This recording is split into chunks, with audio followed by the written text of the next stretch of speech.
let's listen. It's our good old buddy Bryan Fischer. Bryan Fischer with his thoughts, some thoughts about flaming homosexual job applicants. This is going to be fun. We're running a Christian bookstore just for sake of illustration. And this end goes into effect and says you cannot discriminate against anybody on the basis of sexual orientation. Now, what the homosexual lobby will do, and you may think this is bizarre, but they will do it. They will absolutely do this thing. Once this goes into effect, which says that no business can discriminate against anybody, no matter how bizarre their sexual perversity is, their sexual deviancy is, no matter how abnormal their sexual orientation is, you cannot take that into account when you make personnel decisions, hiring and firing decisions. So, Christian Bookstore advertises in the classifieds. We have job openings. We have job vacancies. Come on in, apply for a job. What will the homosexual lobby do? They will send a flaming homosexual into that Christian bookstore to apply for a job. They'll send a guy in there wearing stilettos, a dress, and dangly earrings, and dare the owner of that Christian bookstore not to hire him.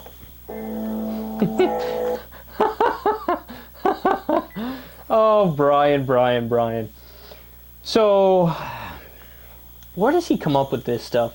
So, in Bryan Fischer's mind, he thinks that because people are trying to make homosexuality a protected class, right? So just to give you guys an example, African American is a protected class, even women are a protected class, and the reasoning is, look, these guys have gotten historically a bad rap for one reason or another. They had to fight harder for their rights over time. You know, landowning white men were the only ones that had rights when this country began, and over time, as we went by, there was a push towards more equality, more justice.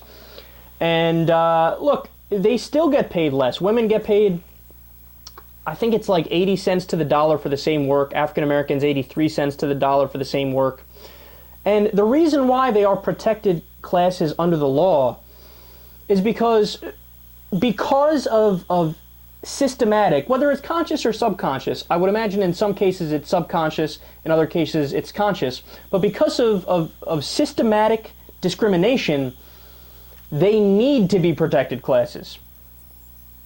And it would be for an owner of a business to hire or fire based on something like the color of somebody's skin or what kind of genitals they have in most lines of work, right? Not all, but in most lines of work, like a stripper. If you go to a female strip club, you can't see a guy there. That's just one example of maybe a handful where you can discriminate based on gender. Hooters, for example, right?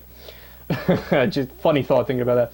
But in other aspects where it is arbitrary and unnecessary, you can't look at surface things like that and discriminate based on those things. It makes all the sense in the world, right? So what Bryan Fischer is saying, oh, this is a thinly veiled attempt by the homosexual lobby. Yeah, that powerhouse known as the homosexual lobby. They've been getting their way for so long throughout American history. I know, Bryan. I know that's what you like to think. But in his mind, he thinks that this means that, oh, well, obviously after that happens, we're going to have people going into Christian bookstores wearing assless chaps with their cherry lip gloss on, you know, with such effeminate gesture saying, "Can I please get hired here?" And, you know, Bryan Fischer thinks about these things all the time. I mean, gayness is on his mind. He talks about it every single show. I'm not kidding. Every single show he talks about gayness. Now, I have a little theory of mine. Maybe you guys could tell me whether or not you agree with it. But if you are so obsessed and so focused on that thing, well, you might be into it. And I mean that. Every time you saw one of these anti-gay Republicans that were, oh, I'm so pro-family values and I'm against gayness, they would always, get caught doing some sexual act with some man somewhere, whether it be a religious leader or a Republican politician. And I think Bryan Fischer is no different. I think he is deeply, deeply homosexual. I think he fights urges literally every day to, like, just grab men's junk.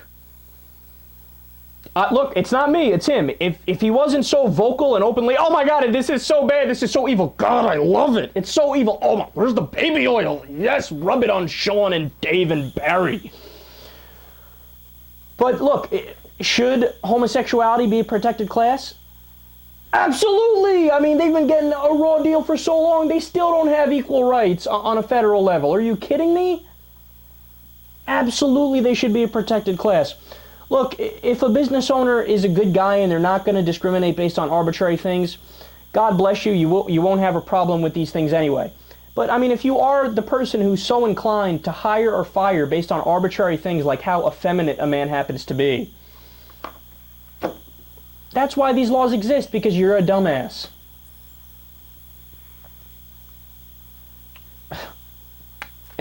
And are people going to be like Bryan Fischer's trying to make it out to sound like unreasonably gay, where they come to work like in assless chaps and, you know, no, of course not. Why am I even entertaining this thought?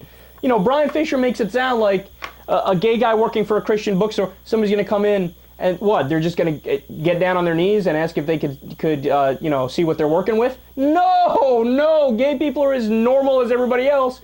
They just happen to be into the same gender. So what?